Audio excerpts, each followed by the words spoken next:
The greatest mystery of humanity: people who float in the air. In 1868, 3 witnesses in London claimed to have seen a man flying through the air, moving from one window to another at a height of 24 meters. This is not just a story, but a real event. And by the end of this video, I will teach you how you can try this power for yourself. If you enjoy paranormal events, don't forget to subscribe and turn on notifications. Also, write to me in the comments. Do you think people can truly fly? Dunglas Home, the birth of a legend. Daniel's story begins in 1833 on the misty hills of Scotland. Even on the day of his birth, strange events occurred. The midwife reported that right after the baby was born, a sudden cold wind swept through the room and the candles flickered. It was as if invisible beings had come to greet the newborn child. From his earliest years, Daniel was different. While other children would run and play, he would sit alone for hours, staring at empty walls. At first, his family was worried. Perhaps something was wrong with him, but there was always a special gleam in Daniel's eyes, as if he was constantly seeing another world. When the family emigrated to America, Daniel was 8 years old. A new country, new people, new sounds. But for Daniel, the greatest change came with the strange events that began at that time. Objects in the house started to move on their own. Doors opened by themselves in the middle of the night. At first, the family tried to explain these things away. Perhaps the house was old, perhaps it was just the wind. But as the events grew more frequent, they were forced to accept the truth. By the time Daniel turned 13, the terrifying dream he experienced revealed something much deeper. That night, Daniel didn't just see Edwin's death. He saw the place, the time, and even the cause. Edwin had died from a high fever, and in the dream, Daniel saw him lying in bed, his face pale, struggling to breathe. When he woke the next morning, Daniel was so shaken that he couldn't speak. He simply placed his hand on his chest, gasping as though out of breath. When his mother asked what had happened, Daniel could only whisper, Edwin can't breathe. It's too hot. He's gone." Days passed and Daniel refused to eat anything. At night, he would let out terrifying screams in his sleep. His family had grown truly concerned. Daniel's aunt lived far away, and it took days to learn about Edwin's condition. Communication in those days was painfully slow. Finally, a letter arrived that shook the entire family. Edwin had indeed died from a high fever. And it happened on the very night of Daniel's dream. Even the time was the same. Edwin had taken his last breath at midnight, at exactly 2 a.m., the same hour Daniel had seen in his dream. After this event, the strange phenomena around Daniel intensified. Not only small objects, but even large pieces of furniture began to move. Tables and chairs slid across the floor on their own, wardrobes trembled. Most astonishing of all, sometimes there would be the scent of flowers around Daniel, and at other times, strange, unfamiliar odors that no one could identify. As Daniel grew older, the phenomena grew stronger with him. By the time he turned 16, even the neighbors had heard of it. Some came to visit him out of curiosity, while others kept their distance out of fear. Daniel disliked the attention. All he wanted was to live a normal life. But when he turned 19, his life changed forever. That famous night in Connecticut at the home of Ward Cheney would alter not only Daniel's destiny, but also the world's perception of levitation. That evening, Ward Cheney's mansion was filled with distinguished guests. Cheney was one of the wealthiest businessmen of the time, and the gatherings he hosted at his home were legendary. On that particular night, a séance was to be held, and Daniel had been invited because of his extraordinary abilities. The hall was vast and magnificent. A crystal chandelier hung from the ceiling, heavy drapes adorned the walls, and furniture imported from Europe filled the room. Everything was perfect. Around 20 people had gathered there, among them journalists, doctors, and businessmen. One of them was F.L. Burr, the editor of the Hartford Times. Burr was a deeply skeptical man. Throughout his life, he had never believed in any paranormal events. He was there that evening only because of his profession. He could not understand how people could believe in such nonsense. Yet what he witnessed that night would change his entire worldview. The séance began at 9 o'clock. Daniel stood in the center while the others sat around him. At first, everything seemed normal. Daniel closed his eyes and began to focus. After a few minutes, they noticed the table shaking slightly. Then, the shaking grew stronger. Burr immediately checked beneath the table. There was no mechanism. Daniel was standing away from it, not touching it in any way, and yet the table seemed to be pushed by invisible hands. Then, even more astonishing things began to happen. Small objects in the room started to rise into the air. First a pencil, then a book, then the vase on the table. All of them floated effortlessly in midair. The guests were spellbound, but the most shocking moment had yet to come. Daniel suddenly began to breathe strangely, as if he were exerting immense effort. His body trembled, his eyes remained closed, and then it happened. Daniel's feet began to lift off the ground, at first only a few centimeters, but slowly he rose higher. According to Burr's account, he first floated about 30 centimeters above the floor. Then he went higher still. At last, he ascended until his head nearly touched the ceiling. No one ever forgot that moment. The grand hall was utterly silent. Everyone held their breath. Daniel was suspended in midair. But this was no magician's trick. There were no wires, no supports. Daniel was truly floating. The phenomenon lasted for about 30 seconds. Then, Daniel slowly descended. When his feet finally touched the ground, he suddenly collapsed. He was utterly exhausted, as if he had been running for hours. Burr later wrote in his newspaper, "I could not believe what I had seen. This man was truly suspended in the air. I had not a shred of doubt because I was right beside him. I saw everything with my own eyes." After that night, nothing was ever the same again. The report spread across America. Overnight, Daniel became famous, but this fame was something he never desired. He could no longer walk the streets freely. Everyone wanted to see him, to speak with him. Some regarded him as a man of divine power, while others believed his abilities came from the devil. Daniel was deeply disturbed by this situation. Realizing he could no longer live peacefully in America, he decided to move to Europe. In 1855, he settled in England, yet even there, he found no peace. During his first demonstration in London, something extraordinary occurred. Daniel was attending a gathering with about 30 people present in the hall. Suddenly, a powerful wind swept through the room, yet not a single window was open. Where could the wind have come from? Then, flower petals began to fall from the ceiling, but there were no flowers above. The most astonishing part, however, was that Daniel himself began to rise into the air. This time, he floated even higher, ascending so close to the ceiling that he nearly touched it. People stared in shock and disbelief. But Daniel's most famous event took place in 1868, an incident so incredible that it is still debated to this very day. On the night of December 16, 1868, snow was falling over London. The Earl of Adar was hosting a private dinner at his residence, Ashley House. Among the guests were Daniel Home, Captain Wynne, and Lord Lindsay. These three men were among the most respected figures of their time, and none of them could ever be suspected of deceit. The dinner passed pleasantly. Daniel was in high spirits that evening, constantly joking and entertaining the guests. No one could have imagined what would happen only a few hours later. After dinner, they moved into the great hall. It was close to 11 o'clock. Outside, the snow continued to fall as the wind blew steadily. Inside, the hall was warm and comfortable. The fireplace glowed, and the room was lit by candlelight. As the four men were conversing, Daniel suddenly fell silent. His eyes stared blankly into the distance. Captain Wynne asked him what was wrong, but Daniel gave no reply. It was as if he couldn't even hear the question. According to Lord Lindsay's later account, Daniel's facial expression completely changed in that moment. It was as though he had become someone else entirely. His eyes were half closed, and his breathing was slow and shallow. Then, Daniel suddenly rose to his feet, but not in a normal way. It was as though an invisible force was pulling him upward. His feet touched the ground, yet they bore none of his weight. Daniel began to move about the hall, but his feet did not touch the floor. He seemed to be walking in the air. The other three men stared in utter astonishment. Daniel approached a window. It was a large window, set about 2 meters above the floor. As he drew nearer, he rose even higher. Now his feet no longer touched the ground at all. The most astonishing moment came when Daniel opened the window. Cold air and snowflakes rushed inside. The three men looked on in suspense, wondering what he would do next. Daniel leaned forward and looked out of the window. Then he did the unthinkable. He stepped outside. Captain Wynne later described the moment. When Daniel went out through the window, my heart nearly stopped. He was 24 meters above the ground. If he had fallen, he would have been killed instantly. But he was suspended in the air. Lord Lindsay added, "I could not believe my eyes." Daniel had gone out through the window, yet he did not fall.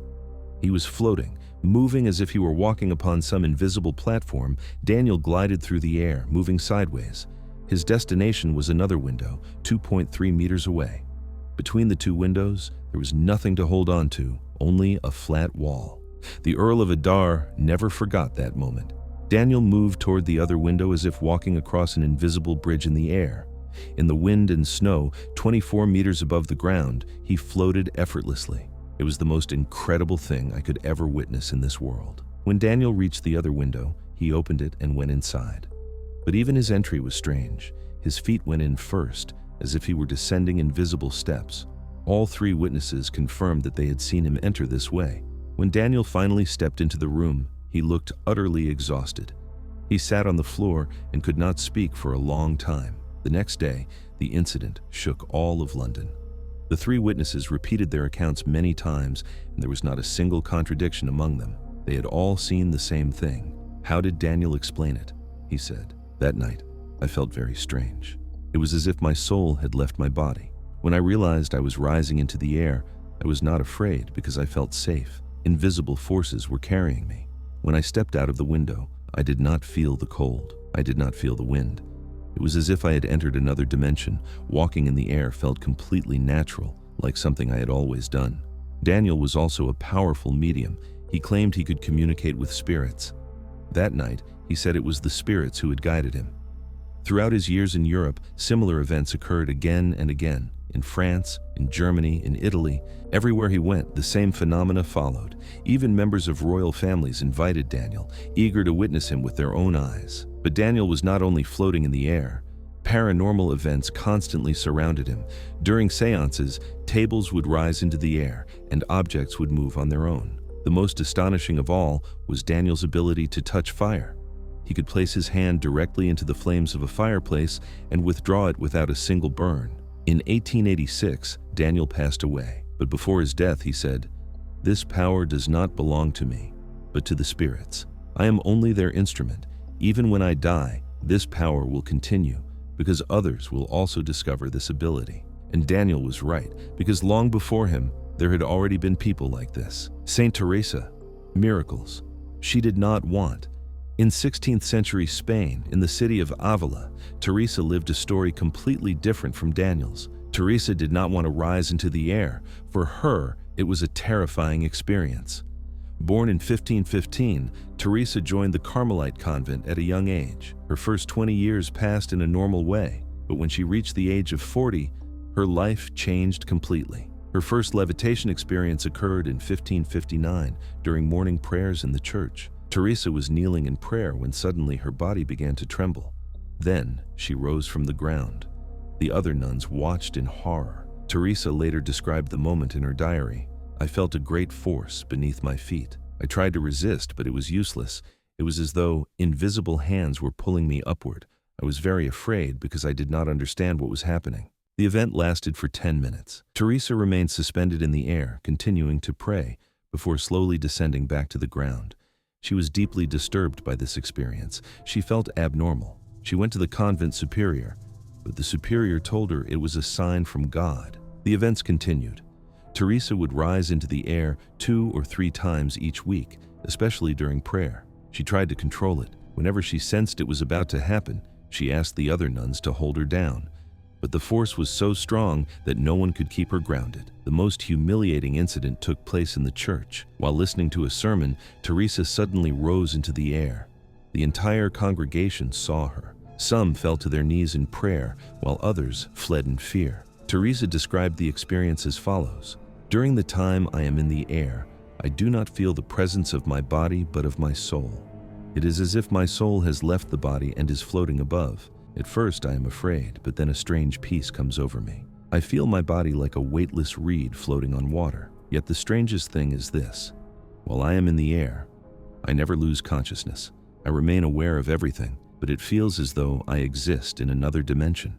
Her levitations continued for 20 years. During that time, hundreds of people witnessed her floating in the air. Nuns, priests, ordinary townsfolk. All gave testimony. The most curious part was Teresa's effort to hide these events. Whenever she sensed she was about to rise, she would try to leave the room quickly, but most of the time, she could not escape in time. On one occasion, Teresa was walking in the garden when she suddenly ascended into the air. She rose to the top of a tree and could not come down. The other nuns had to bring a ladder to help her down. After such incidents, Teresa was always deeply troubled. In her journals, she wrote, "Why is this happening to me? I only want to be a normal nun. This exhausts me and fills me with shame." But the convent superior and other church leaders regarded her condition as a divine gift. They called her God's chosen servant. Teresa died in 1582. After her death, she was canonized by the Catholic Church as a saint. Her levitations were one of the key reasons for this decision. Saint Joseph, the uncontrollable flying priest. One of the most unusual figures of the 17th century was the Italian priest Joseph. Unlike Teresa, Joseph's problem was his completely uncontrollable flights. Joseph was born in 1603 in the Apulia region of Italy. From childhood, he had a highly sensitive and emotional temperament. He reacted with extreme intensity even to the smallest things. At a young age, he decided to become a priest. He lived an extremely ascetic life, wearing thin garments even in the cold of winter, eating almost nothing, and firmly believing that this world was a place meant for suffering. By the time he was ordained at the age of 22, he had become a serious concern for his superiors. The reason was simple. Whenever Joseph felt moved or overwhelmed, he would suddenly rise into the air. The first major incident occurred during Sunday Mass. Joseph was reading a passage from the Bible when he became deeply stirred. Overcome with emotion, he suddenly floated upward and flew toward the sanctuary where the candles were burning. Joseph fell into the candles, badly burning himself and causing panic among the congregation. People screamed and fled, and the Mass had to be abandoned halfway through. Afterward, his superiors warned him that he had to learn to control himself, but Joseph could not. Similar incidents followed one after another. He would rise during sermons, during wedding ceremonies, even during funerals. Every time the ceremonies were disrupted, the most comical event took place in the monastery garden. While speaking with another friar, Joseph became excited and lifted into the air, landing on the top of a tall olive tree. He could not come down because he had no idea how. The other friars had to bring a ladder. Joseph waited in the tree for 2 hours, while the entire monastery gathered in the garden to watch him. By this point, his superiors were greatly disturbed. People had begun to see him as a magician. The church authorities exiled Joseph to a remote monastery, but the incidents continued there as well. And in fact, they grew worse. Joseph now levitated several times a day, during morning prayers, at lunch, during evening devotions. It could happen at any moment. The most troubling part was that no one could predict how long he would remain in the air. Sometimes it lasted only a few minutes. Other times he would stay suspended for hours. The church authorities came close to excommunicating him. But in 1645, everything changed. Pope Urban VIII himself, accompanied by 2 cardinals, came to visit Joseph. That day, Joseph was more nervous than ever. The sight of the Pope deeply moved him. As he approached to kiss the Pope's hand, he suddenly floated upward and hovered directly above him. The Pope and the cardinals were astonished, yet they did not react with fear. Instead, they regarded the event as a sign of God's providence. From that day forward, Joseph's abilities were considered sacred. Joseph died in 1663. After his death, he was canonized by the Catholic Church as a saint. His levitations were among the reasons for his sainthood. The Indian yogi Pullavar levitation was not confined to the distant past. It continued into the 20th century as well. The best documented case occurred in 1936 in India. The Indian yogi Subbayah Pullavar performed an incredible demonstration in front of the British official P.T. Plunkett. The event was photographed and recorded in detail. Plunkett had traveled to India specifically to witness this phenomenon. Around Pullavar, a crowd of 150 people gathered, including doctors, engineers, and journalists. The demonstration began at 10 a.m. Pullavar carried out ceremonial preparations. First, he meditated, then he practiced special breathing techniques. Water was poured around him to eliminate the possibility of trickery. With the ground soaked, there could be no hidden mechanisms. Pullavar then entered a tent. The tent was made of thick fabric and completely sealed. No sound came from inside. 10 minutes later, the tent was lifted. The sight astonished everyone. Pullavar was floating 1 meter above the ground. In his hand, he held a cloth-handled staff. The staff touched the ground, but it did not support his weight. It was used only for balance. Plunkett and the other witnesses approached him. They examined above and below. There were no wires, no supports. Pullavar was truly suspended in the air. The most striking detail was Pullavar's condition. He was in a trance. His eyes were open, yet he saw nothing. His breathing had slowed dramatically, and his pulse was nearly at the point of stopping. This state lasted for 4 minutes. Pullavar did not move at all. The wind blew around him, but he remained unaffected, as motionless as stone. Photographs were taken, measurements were made, and everything was carefully documented. Then, Pullavar slowly began to descend. Plunkett later described the moment. The yogi came down as if he were in a slow-motion film. He moved with extreme slowness until he reached a horizontal position. It took him 5 full minutes to descend just 1 meter. After reaching the ground, Pullavar was revived with cold water. 5 minutes later, he opened his eyes and returned to normal. The event received wide coverage in the world press. The photographs were published across Europe and America, and many scientists attempted to study the phenomenon. After hearing these incredible stories, you are probably asking yourself, couldn't these just be tricks of magic? It's a very reasonable question, because stage magicians today also perform levitation acts. Stage magicians' levitation tricks are truly impressive. They use hidden wires, deceive the eye with clever lighting, and prepare special stages and mechanisms. Some are so skilled that it is nearly impossible to figure out how they do it, but the events we have described are completely different from stage performances. First of all, they took place outdoors, without any stage props or theatrical setups. Daniel Holmes' flight from one London window to another happened on a cold winter night, 24 meters above the ground, with no wires or supports. The second important difference is that these individuals never took money for their abilities. Daniel Home never accepted a fee for levitation throughout his life. He even refused gifts offered by his wealthy friends. Teresa and Joseph were members of religious orders. Money was never a factor for them. Pullavar performed his levitation as part of a sacred ritual. The third difference lies in the credibility of the witnesses. At stage shows, the audience comes to be entertained, fully prepared to be deceived. But in these cases, the witnesses were some of the most respected figures of their time. Journalists, doctors, lords, even popes. These were people whose testimony carried weight and who had no reason to lie. Modern science has attempted to explain these events with several theories. The first theory suggests that humans may be tapping into unknown mental powers. It is known that the human brain uses only a small portion of its capacity. What the rest is capable of remains undiscovered. The second theory relates to gravity.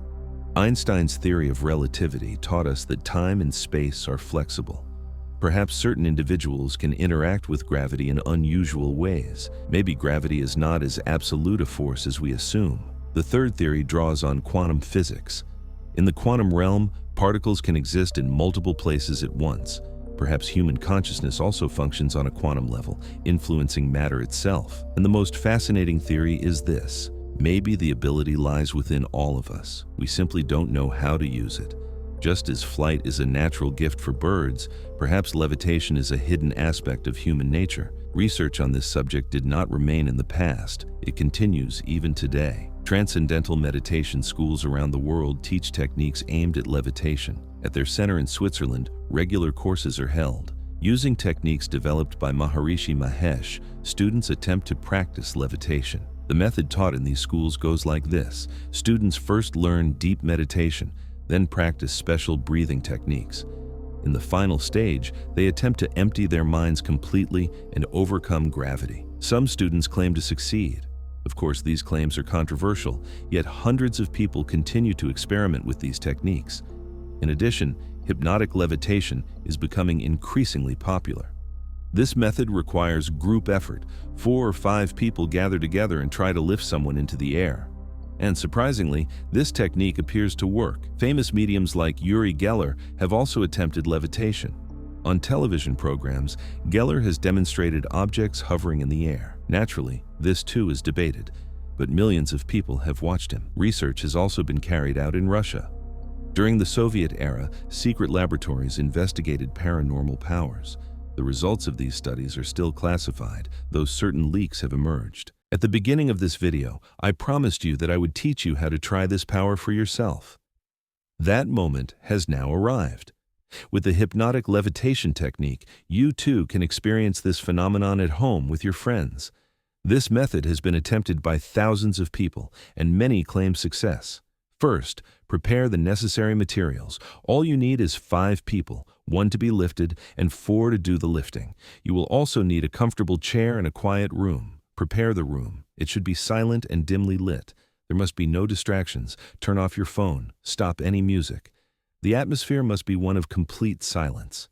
The person to be lifted should sit comfortably in the chair, leaning back, feet flat on the ground, eyes closed and fully relaxed. The other 4 participants should stand around the chair, 2 at the head, 2 at the feet. Everyone should begin by taking deep breaths. Stage 1.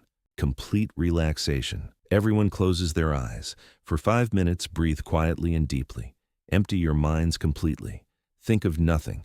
Focus only on breathing in and out. Stage 2. Suggestion. Choose a group leader. This person should speak in a slow and calming voice, repeating the following sentences. You are tired, so very tired. You worked all day, you are exhausted. You are relaxing, your muscles are relaxing. You are completely relaxed, completely at ease. These words should be spoken very slowly, with emphasis on each one. The person in the chair should focus on these suggestions and truly feel their exhaustion. Then continue. You are light, very light. Your body is losing its weight. You have become as light as a feather.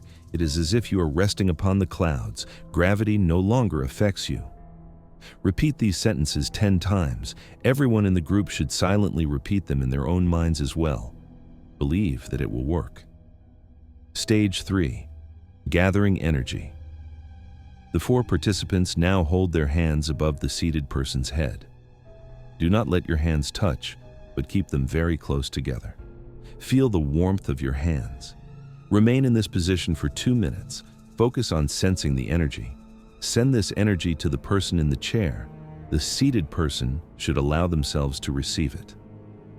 Final stage. Now, the 4 participants place only their index fingers gently under the person's armpits and beneath their knees. Apply almost no force, just the slightest touch. The group leader should say loudly, "You are rising." And at that very moment, the 4 participants should slowly lift together. You will be surprised. Someone who normally feels heavy will seem incredibly light, as if they were a feather lifting into the air. This really works. Hold the person firmly as you lift. Do not make sudden movements. Raise them slowly, gradually. How high you can lift will depend on your energy. When bringing them back down, be very careful. Lower them gently. If you let go too quickly, they may fall. Why does this technique work? Because group energy and the power of belief are truly effective. When everyone focuses on the same intention, unbelievable strength is created. Of course, this is not full levitation like Dunglas Home performed, but still, it is a miraculous experience. Try it for yourself and share your results in the comments. If you succeed, be sure to tell us in the comments how many people you used, how long it lasted, and how it felt. If you enjoyed this video, don't forget to like and subscribe. For more mysterious content, turn on notifications. In the next video, we will explore another paranormal phenomenon. And remember, this is only the beginning. Perhaps you too will one day discover the true gift of levitation, just like Dunglas Home. Until then, keep challenging gravity.